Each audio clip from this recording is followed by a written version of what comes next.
yang jadi buka video ini. Ya silakan. Bismillahirrahmanirrahim. Assalamualaikum warahmatullahi Waalaikumsalam. wabarakatuh.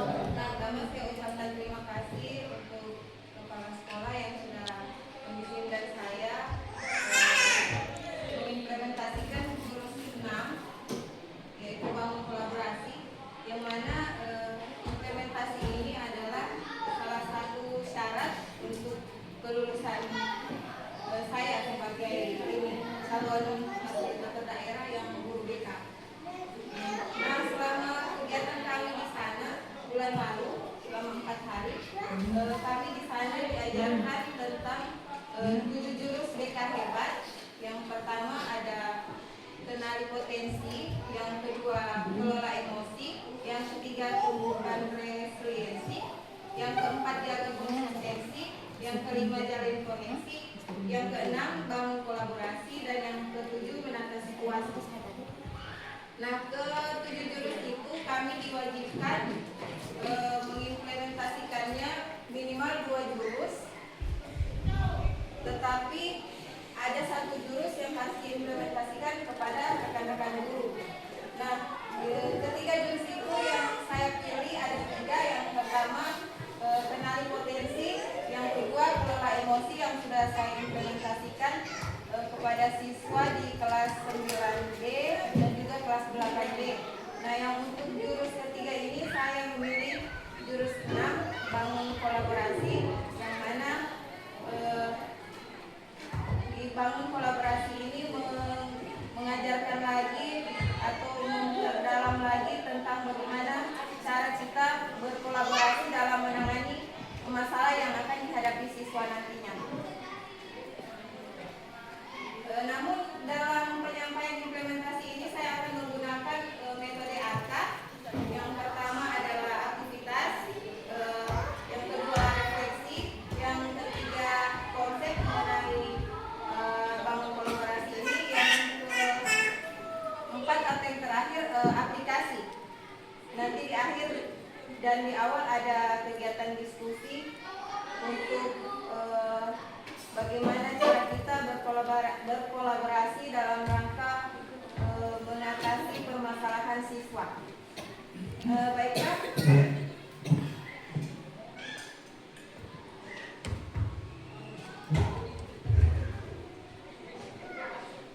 kita masuk dalam kegiatan aktivitas. Sebelum saya lanjut kepada konsep apa itu kolaborasi dan bagaimana cara bangun kolaborasi, di sini ada contoh-contoh kasus yang sering kita alami di sekolah. Nah, saya akan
Mungkin jangan aja baju garis sama bilang cara dia tidak. Memang harus dikunjungi di rumah. Lihat langsung. Di dalam pembelajarannya ada siswa yang ini dalam konteks ini dari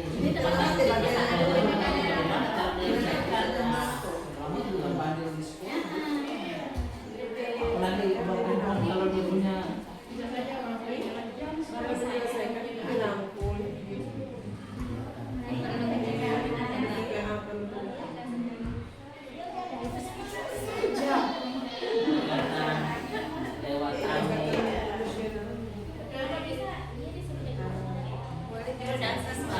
masing-masing pernah tidak ini kan nanti dibagikan ke Ini pakai waktu ke anu.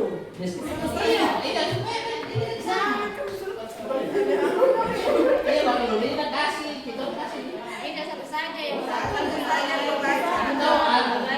penilai dia datang Ini kan kolaborasi, jadi berdiskusi waktu kolaborasi, kita kosong jadi sahabat nanti sana Bapak jelaskan apakah diskusi saya berjalan lancar. Refleksinya itu saya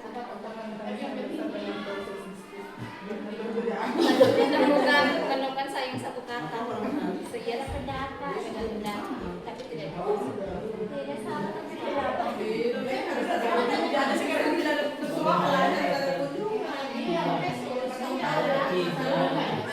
oh ini macam kalau terpikir BKD disuruh jawab tinggal terjawab apa pelayanannya memuaskan Refleksi.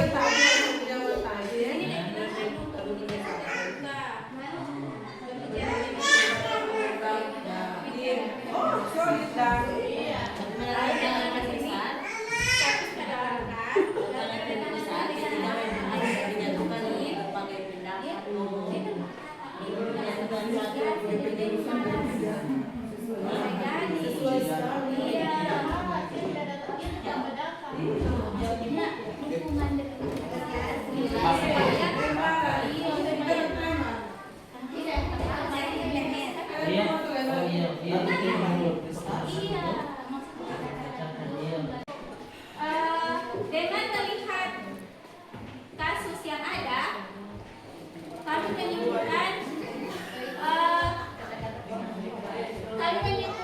kalau anggota kami akan mengunjungi siswa tersebut ke rumahnya. Jadi tidak hanya mendengar dari si A, si B atau teman-temannya, kita mengunjunginya ke rumahnya karena di sini alasannya dia menjaga adik sehingga dia terlambat. Jadi kami melakukan pendekatan yang lebih. Kemudian setelah itu kalau sudah ada hasilnya dengan keluarganya, kami sudah dapat pemaparan dari si keluarga kenapa si siswa ini bisa menjaga adiknya. Nah, setelah itu baru kita memikirkan yang lain yang mana harus menyadarkan si siswa agar dia sendiri sadar kalau dia punya bakat yang mungkin bisa membantu di masa depannya. Ya, itu saja dari kami. Terima kasih. Wassalamualaikum warahmatullahi wabarakatuh. terima kasih untuk kelompok satu yang sudah menyampaikan refleksinya. Berdasarkan hasil refleksinya, kelompok satu kolaborasinya berjalan dengan lancar ya. Dan sudah menyimpulkan juga hasil apa yang akan mereka lakukan, itu kunjungan rumah untuk menyelesaikan masalah yang sedang dihadapi oleh siswa tersebut. Baik, kita lanjut ke kelompok 2. Perwakilannya boleh satu orang untuk merefleksikan. ya Assalamualaikum warahmatullahi wabarakatuh. Terima kasih atas kesempatan yang ada yang diberikan untuk kelompok kami kelompok 2 ya menyangkut untuk pertanyaan pertama, apakah diskusi tadi berjalan dengan lancar ya. Dan kelompok 2 kami membeli jawaban ya, tetapi dalam diskusi tadi masih banyak musyawarah untuk dalam mengambil kesimpulan akhir mengenai kasus yang kami tangani berkaitan dengan peserta didik. Tapi alhamdulillah kami sudah menemukan jawaban yang terbaik dan itu yang akan kami sampaikan nanti. Yang kedua, apakah tantangan terbesar dalam proses diskusi tadi? Ya, menyangkut poin yang pertama juga masih itu cukup alot ya pembahasan ini, karena pembahasan dan diskusi kami mengenai peserta didik yang ada masalahnya bukan main-main ya. Dia termasuk anak yang broken home ya. Kita ketahui bersama bahwa siswa memiliki latar belakang yang broken home itu yakin dan percaya dia tidak bisa menerima ilmu atau pengajaran yang baik di dalam sekolah. Yang ketiga, bagaimana Anda menghadapi dan menyelesaikan hambatan dalam diskusi dan kolaborasi. Ya, berkenaan dengan anak yang sering membangkang ya atau melawan ya. Untuk jawaban pertanyaan yang ketiga, memberikan dukungan emosional yang kuat kepada siswa yang bermasalah ya. Selanjutnya, tunjukkan cinta kasih dan kasih sayang yang lebih, berarti memberikan perhatian yang lebih. Mendorong anak kepada kegiatan berekspresi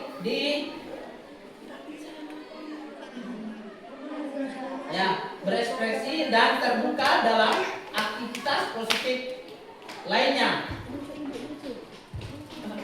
Yang terakhir, konseling ya. Itu jawaban dari kami. Dan yang keempat, bagaimana keterlibatan anggota tim ya. Untuk dalam kelompok 2, keterlibatan anggota tim kita membagi ya.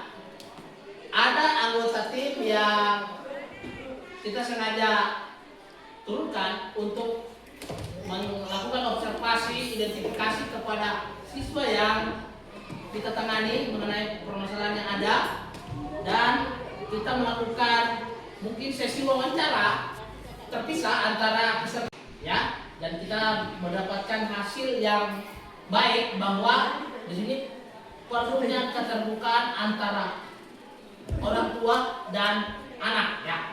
Untuk yang terakhir, yang kelima, bagaimana hasil diskusi, apakah menghasilkan hasil yang sesuai harapan? Kami menjawab ya, karena siswa tersebut dalam hasil pantauan kami ada perubahan perilaku ya, dengan mungkin dari bimbingan teman-teman yang berdialog, berkomunikasi dengan orang tua murid, mereka mungkin ada formula khusus untuk bisa merangkul kembali anak yang ini, mengembalikan jati dirinya agar dia tidak lagi termasuk dalam tanda kutip siswa broken home. Sekian jawaban kami. Wassalamualaikum warahmatullahi wabarakatuh. Terima kasih semua. Refleksinya tadi dengan cara solusinya menambahkan lagi kasih sayang ya. Dan juga identifikasi masalah terlebih dahulu dengan observasi. Dan sudah baik, kolaborasinya juga sudah berjalan dengan lancar. Baiklah, kalau begitu kita lanjut ke konsep. Apa itu kolaborasi? Kolaborasi sebagaimana kita tahu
pelajaran yaitu pembelajaran yang mendidik melalui pelajaran dan membentukkan karakter murid.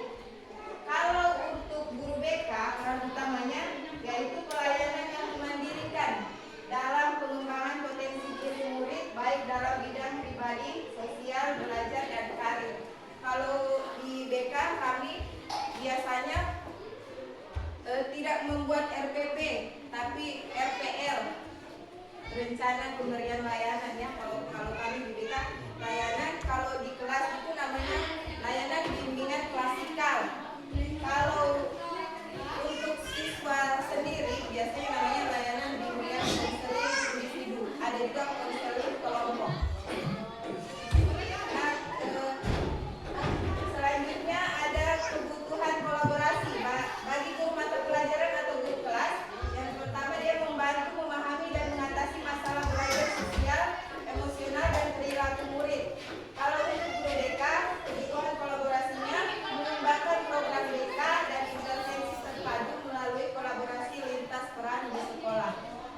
Untuk melaksanakan atau melanjutkan program BK yang sudah kami buat, biasanya kami akan berkolaborasi dengan guru tiket, guru mata pelajaran, guru kelas maupun kepala sekolah. Yang ketiga, sumber kerjasama. Kalau guru mapel, orang tua, kepala sekolah, guru mata pelajaran, konselor atau guru BK. Yang terakhir, pihak luar sekolah yang terkait. Nah, kalau untuk guru kelas atau wali kelas, guru mapel, kepala sekolah, orang tua, masyarakat, dan pihak terkait lainnya. Kalau mungkin tadi guru mata pelajaran belum bekerja sama dengan masyarakat, kalau guru BK sudah ada kerjasamanya dengan masyarakat. Kalau untuk tujuan guru mata pelajaran, dia menciptakan lingkungan belajar yang mendukung dan holistik.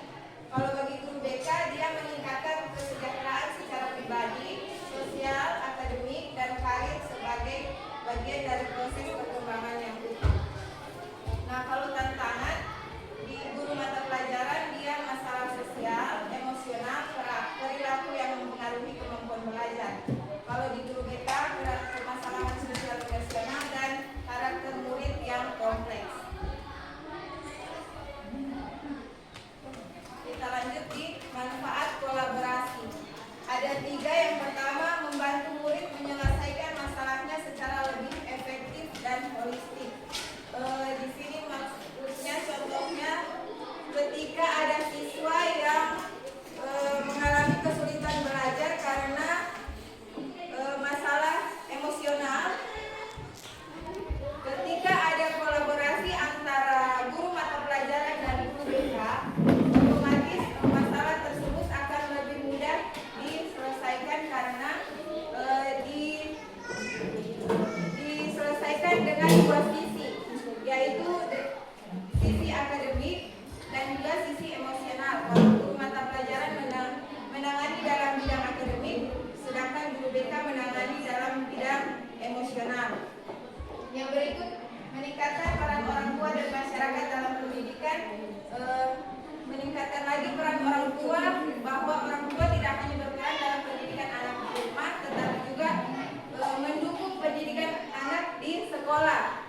Misalnya ikut berpartisipasi dan mendukung pada saat kegiatan ekstrakurikuler. Misalnya kalau kita ya seperti bulan lalu ada kegiatan ekstrakurikuler pramuka, otomatis ada dukungan atau keterlibatan orang tua dalam menjalankan ekstrakurikuler tersebut ya. Yang ketiga, menyediakan dukungan yang lebih banyak untuk murid yang membutuhkan baik dalam bentuk akademik maupun non akademik. Karena di sini membutuhkan dukungan yang lebih banyak, otomatis melibatkan tidak hanya orang tua maupun pihak sekolah, tetapi juga dengan lingkungan masyarakat. Contohnya ketika ada anak yang memiliki perilaku yang menyimpang, tentunya dia perlu dukungan dari guru BK, guru mata pelajaran, orang tua, dan juga yang paling penting lingkungan masyarakat. Ketika itu semua ada dukungan, berarti akan memudahkan anak tersebut dalam menyelesaikan masalah yang dia hadapi.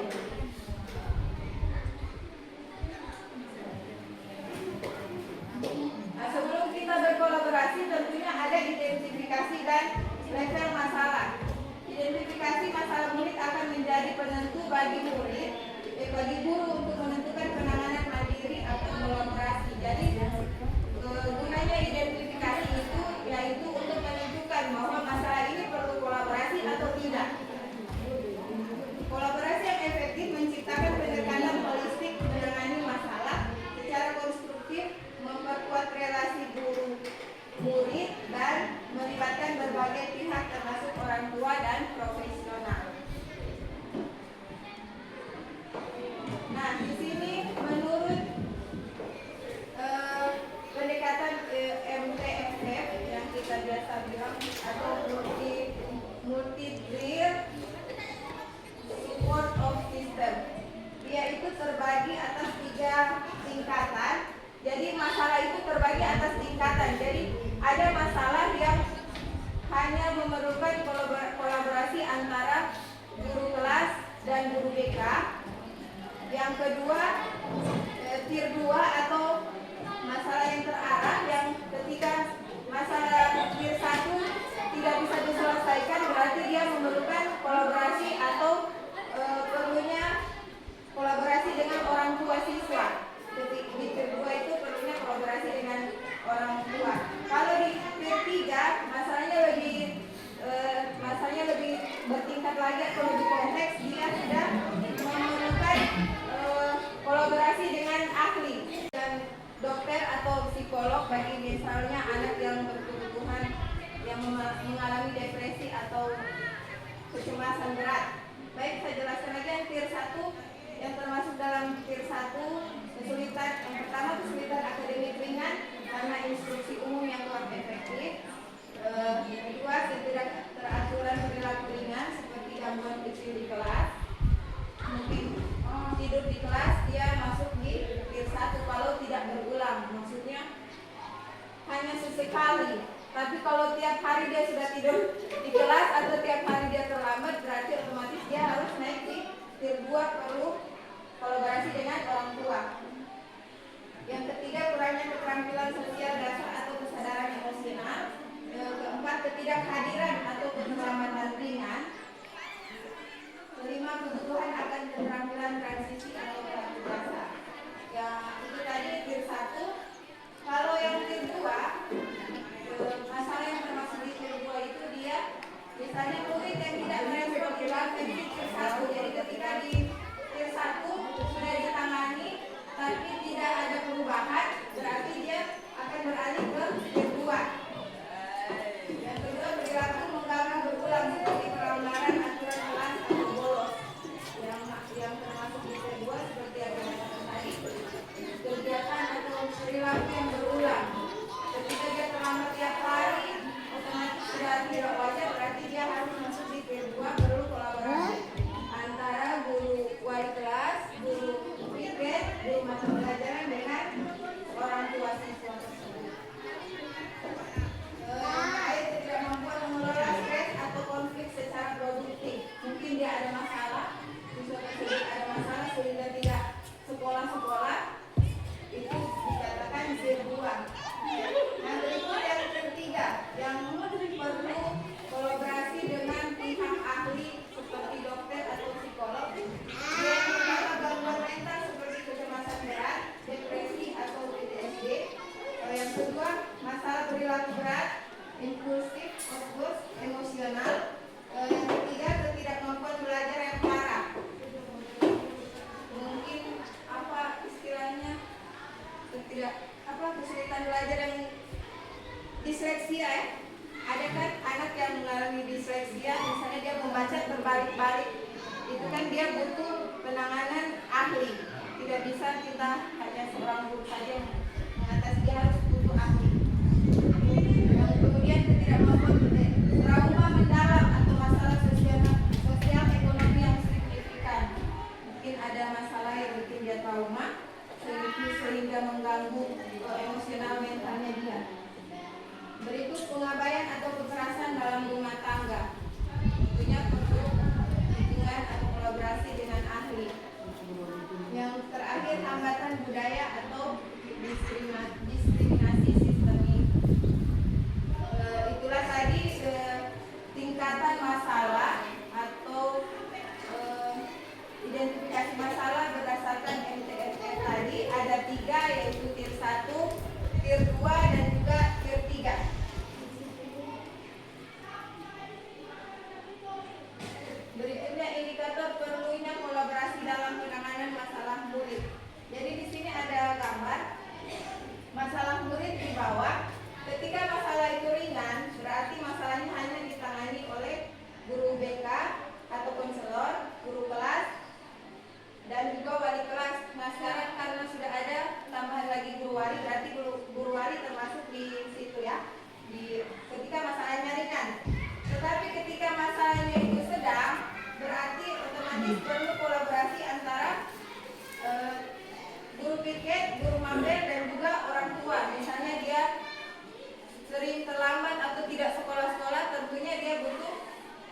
kolaborasi dengan orang tua siswa.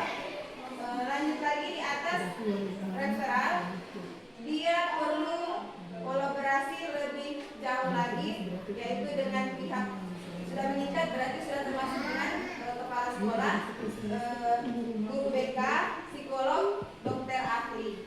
Itu yang tingkatan berikutnya kolaborasi, dan ini tingkatan masalahnya ya. Ini lagi contoh alur penyelesaian masalah murid. Jadi ketika murid bermasalah, misalnya yang di atas masalah kehadiran, disiplinan atau masalah lainnya, yang terakhir masalah akademik atau hasil belajar. Masalah presensi atau kehadiran, tentunya kita perlu bukti kehadiran dan kolaborasi dengan tim tata tertib atau kesiswaan. Kalau di bawah masalah akademik atau hasil belajar, referensinya itu guru mata pelajaran karena mengenai hasil akademik ya, jadi otomatis guru mata pelajaran. Yang kedua ada leger atau rekapitulasi nilai. Kemudian alurnya murid mendapatkan bimbingan terlebih dahulu dari guru mata pelajaran. Setelah itu diadakan bimbingan, misalnya kalau kesulitan belajar berarti dia ada bimbingan remedial. Kedua, pemantauan oleh guru atau wali kelas. Yang ketiga, bimbingan bidang belajar oleh guru BK. Yang keempat, konseling oleh guru BK. Kalau masalahnya tuntas berarti berakhir di situ. Tapi kalau masalahnya tidak tuntas berarti dia naik ke atas. Berarti ada lagi tindakan yang harus kita lakukan. Berarti tindakannya oleh guru BK. Yang pertama, panggilan orang tua. Yang kedua, home visit atau wali kelas oleh wali kelas dan guru BK. Yang ketiga, konferensi kasus antara sesama guru. Diskusi antara guru mata pelajaran dan juga guru BK mengenai kasus yang dialami. Jika tidak tuntas lagi berarti lebih meningkat lagi ke masalah yang seharusnya berarti kita ke ahlinya lagi, lebih ke ahli lagi. Kalau yang di atas begitu juga sama, masalah presensi kehadiran sama juga alurnya. Murid mendapatkan bimbingan, setelah itu bimbingan oleh guru BK, guru wali kelas, konseling guru BK. Jika sudah tuntas berarti sampai di situ. Jika belum tuntas sama saja panggilan orang tua, home visit atau oleh wali kelas atau guru BK. Dan yang terakhir konferensi kasus tentang masalah apa yang pemecahan apa yang harus diambil, pemecahan masalah apa yang harus diambil. Berikut tadi contoh alur penyelesaian masalah murid. Selanjutnya mekanisme kolaborasi dalam penanganan masalah murid. Yang pertama, sebelum kita menangani tentunya harusnya ada identifikasi masalah dulu. Masalah diidentifikasi oleh guru dan orang tua melalui observasi dan screening menyeluruh. Kolaborasi dimulai dengan guru, konselor, dan orang tua untuk pengumpulan data awal. Pengumpulan data awal sebagai identifikasi masalah. Yang kedua, diskusi awal dalam konferensi kasus. Konferensi kasus bersama guru dan guru BK untuk menganalisis data, menentukan level kasus itu dia masuk di tier 1, tier 2 atau tier 3. Setelah didiskusi terus dicampaikan hasilnya masuk tier 1, tier 2 atau tier 3, dia lanjut ke penetapan tujuan dan strategi intervensi berdasarkan tingkatan. Setelah itu lanjut ke 4, implementasi dan monitoring. Intervensi dijalankan sesuai rencana tim, data hasil dikumpulkan oleh guru dan konselor secara berkala untuk monitoring atau kemajuan. Setelah dilakukan implementasi, yang kelima, evaluasi dan tindak lanjut. Setelah 6-8 minggu, tim menilai efektivitas apakah berhasil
tuanya tahu dia, misalnya ditahu dia tiap hari pergi sekolah, tapi pengakuannya di sekolah dia bantu orang tuanya kerja.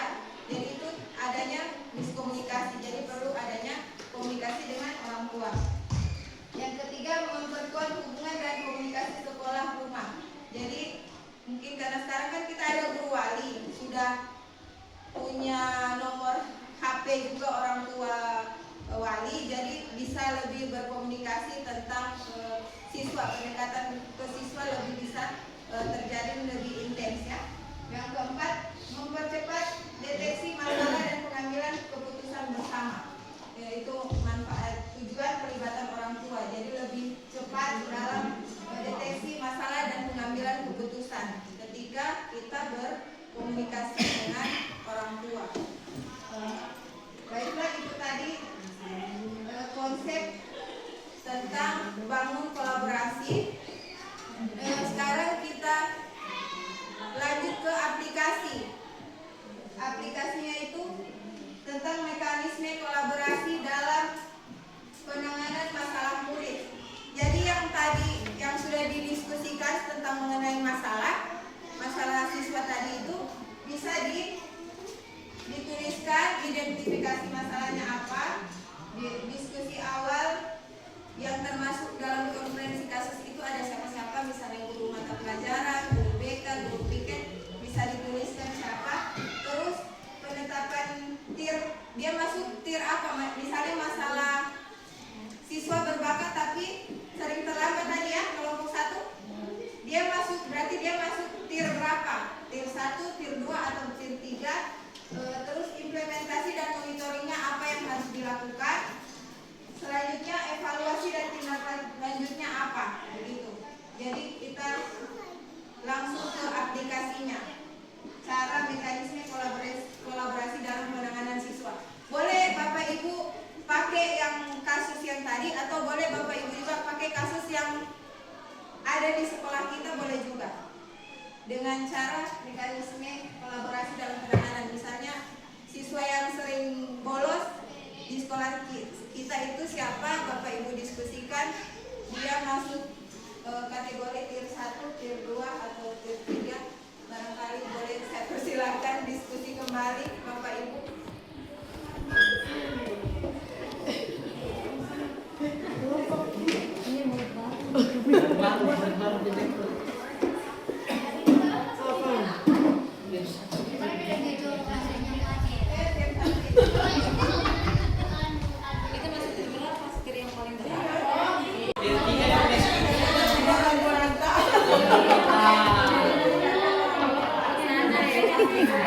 Sampai tertiga dia buka sisanya dipeluk-peluk.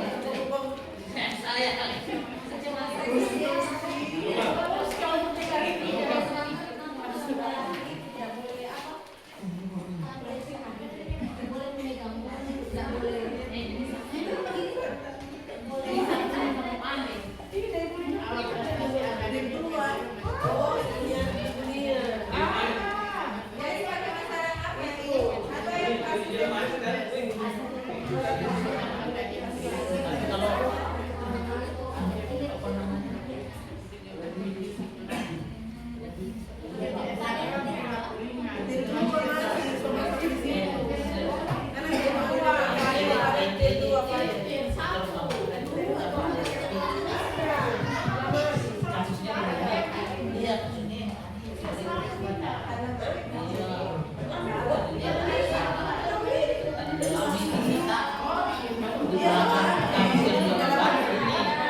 Ada KFC.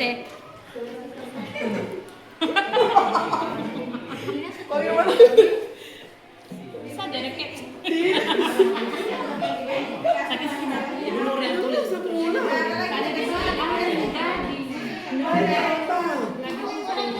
bukan siapa tahu asesor dan Identifikasi Itu apa mau kuliah itu sini bawa ke sini. berbakat tapi itu Iya. yang kedua di sini Ini tulisan ini harus terbaca.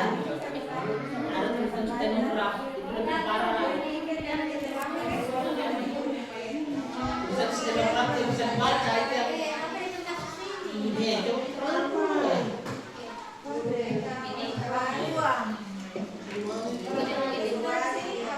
kalau yang ketiga penentuan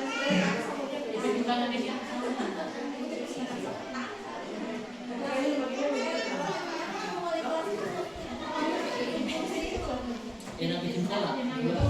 Bulan lagi. Tidak masuk. Kemudian satu yang KTP.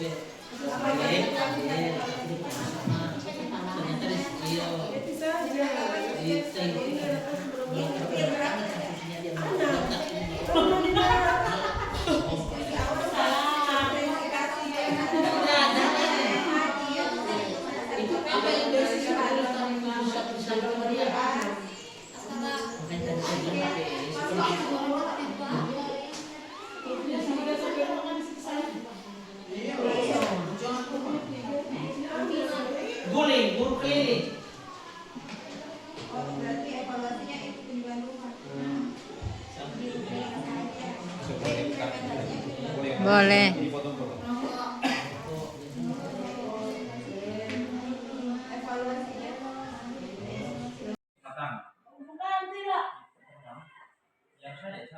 oke, sudah?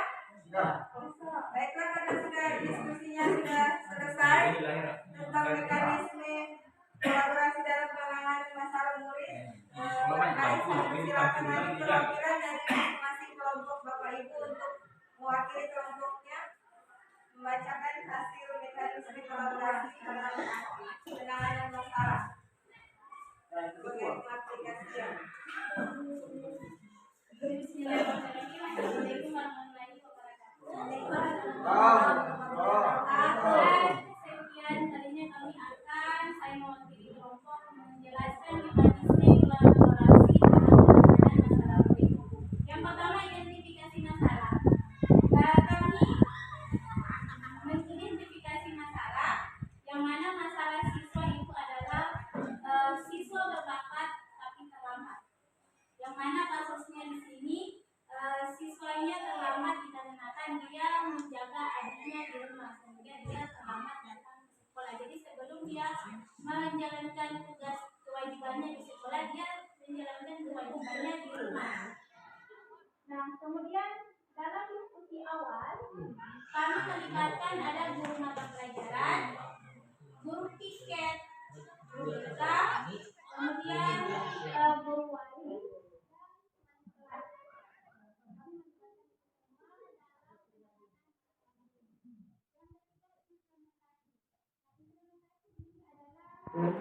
Bagaimana? Ya, sebelumnya setelah kami mengidentifikasi masalah, kami berdiskusi kira-kira masalah ini masuk di mana. Masalah siswa tersebut adalah masuk di tier 2. Yang mana tier 2 ini melibatkan kedua orang tua. Kalau dia satu masalahnya masih dalam ruang lingkup sekolah, misalnya dia dalam kelas, misalnya dalam kelas. Namun masalah kami kita sudah identifikasi ini berhubungan dengan keluarganya yang ada di rumah, yang mana dia menjaga adiknya sebelum ke sekolah, misalnya. Kami anggota tim memutuskan masalahnya itu masuk di tier 2 karena sudah visit ke rumah. Kemudian implementasi. Nah, setelah kita identifikasi masalah, kita sudah menentukan tiernya, kami implementasikan monitoring dan kita sudah observasi, kita melakukan tindakan yaitu harus kunjungan rumah. Yang mana kita harus pastikan dia ini memang betul menjaga adik atau bagaimana. Nah, setelah itu kita menghadap kedua orang tuanya, tanyakan penyebabnya apa bisa kita mendapat kepastian ya kedua orang tuanya, mana mungkin dia bisa menjaga adiknya setelah pulang sekolah. Intinya kita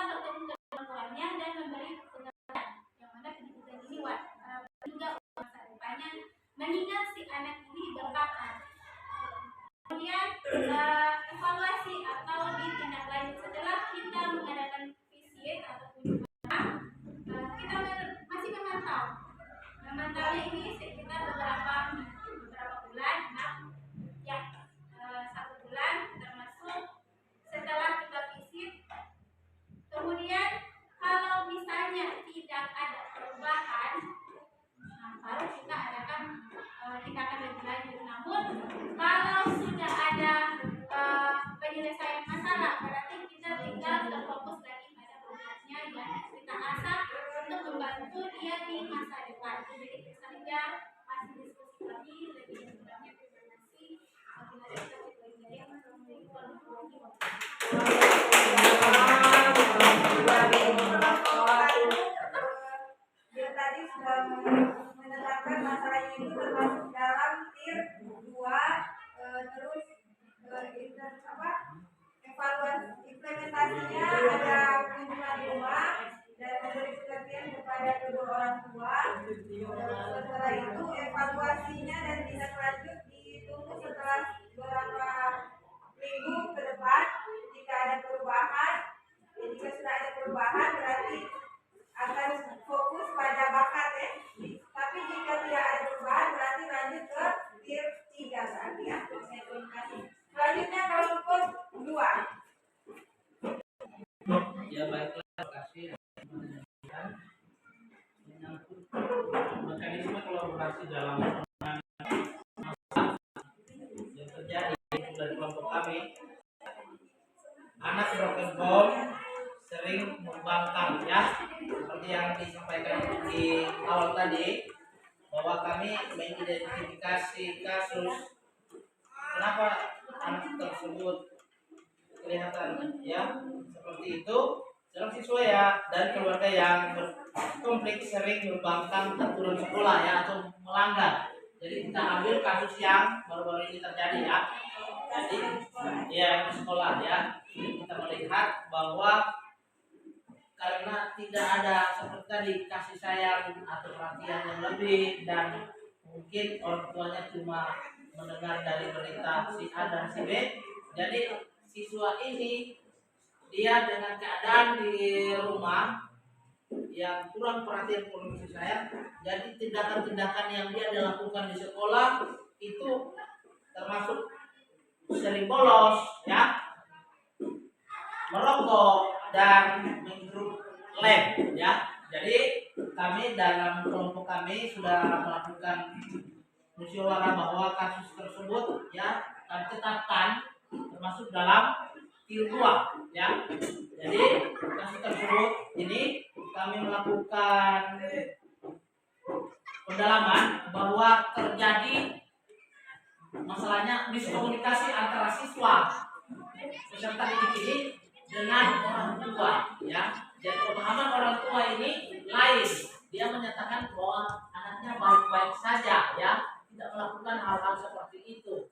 Karena menurut informasi yang dia dapatkan dari si siswa atau dari si anak, tapi pada kenyataannya di sekolah dia sering bolos di mata pelajaran tertentu dan merokok dan menghirup lem ya.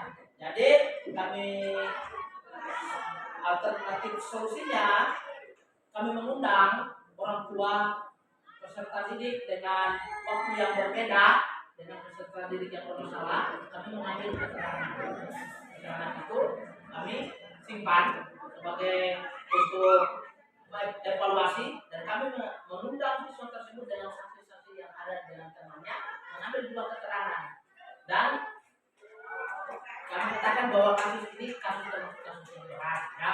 Jadi alternatif solusinya mengundang orang tua dan dari pihak sekolah menyepakati bahwa dilakukan skorsing, kembalikan ke orang tua, dan dari kelompok kami tetap pada saat siswa kembali kami pantau lewat komunikasi dengan pihak orang tua. Bagaimana perkembangan siswa setelah dikembalikan ke orang tua, apakah ada perubahan, serta dia masuk juga di sekolah sebagai ya wali kelas dan guru wali. Kami melakukan pendalaman juga kembali ada tingkat perubahan yang ini, kalau tidak berarti kita naikkan ke level selanjutnya. Ya, terima kasih. Kalau kelompok 1 tadi dia home visit, kalau kelompok dia kelompok 2 dia memilih untuk mengundang orang tua sekolah ya, dan juga menetapkan dengan solusinya dengan skorsing, tentunya dengan pemantauan ya, dan masuk dalam tier 2. Oke. Baiklah, terima kasih untuk Bapak Ibu yang sudah berkenan mengikuti implementasi kolaborasi saya hari ini. Saya ucapkan terima kasih lagi dan tidak lupa saya memohon maaf jika ada kekurangan karena kesempurnaan hanya milik Allah. Terima kasih. Wassalamualaikum warahmatullahi wabarakatuh. Waalaikumsalam. Ada yang ingin bertanya, ada yang saya mau tanya mengenai USD. Kemarin saya sempat ikut dengan ibu yang di SMP 2 tentang sekolah formal. Ini kan ada